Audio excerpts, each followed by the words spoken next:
J'avais déjà entendu parler des deep nudes et des deepfakes, mais j'avais pas conscience plus que ça avant que ça ne m'arrive. Enfin, voilà, moi c'était un événement un peu anecdotique qui se passait dans la vie des autres, mais qui se passerait pas dans la mienne.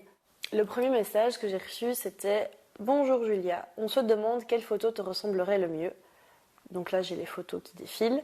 Merci pour ton retour. A.O pour anonyme. À l'aide d'un logiciel d'intelligence artificielle, la personne avait enlevé les vêtements que je portais dessus.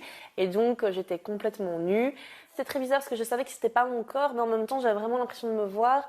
Donc, j'étais dans une espèce d'entre-deux très difficile à décrire. La photo privée a été directement puisée d'un de mes anciens comptes Instagram qui était privé. Donc, c'est quelqu'un avec qui j'ai peut-être potentiellement même un jour parler. Ma seule crainte, ce serait qu'il les ait utilisés pour les mettre sur des sites pour se faire de l'argent et en même temps nuire à mon image publique.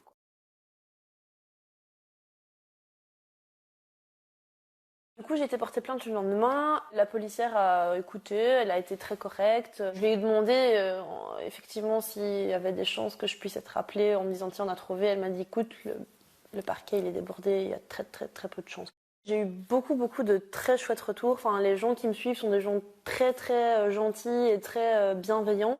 Les plateformes n'en font clairement pas assez. Je veux dire, encore il y a quelques jours, un ami m'envoie un TikTok et c'était est-ce que tu veux voir ton crush nu viens sur l'application. Bon, ça se voyait que c'était une scam, mais en fait, je comprenais même pas comment, avec de tels intitulés, l'application puisse laisser les vidéos passer dans un filtre.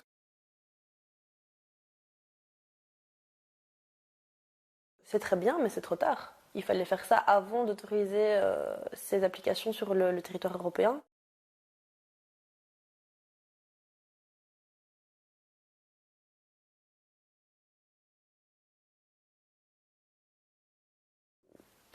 Je sais pas, réfléchissez, prenez conscience, lisez des livres sur le consentement, sur le féminisme, faites quelque chose, mais occupez-vous autrement qu'en dénudant des femmes qui n'ont rien demandé, quoi. Ou des jeunes hommes, parce que ça arrive aussi aux hommes. Par contre, en termes de message pour les victimes, c'est parler. Je sais que c'est plus facile à dire qu'à faire, mais parlez, n'ayez pas peur.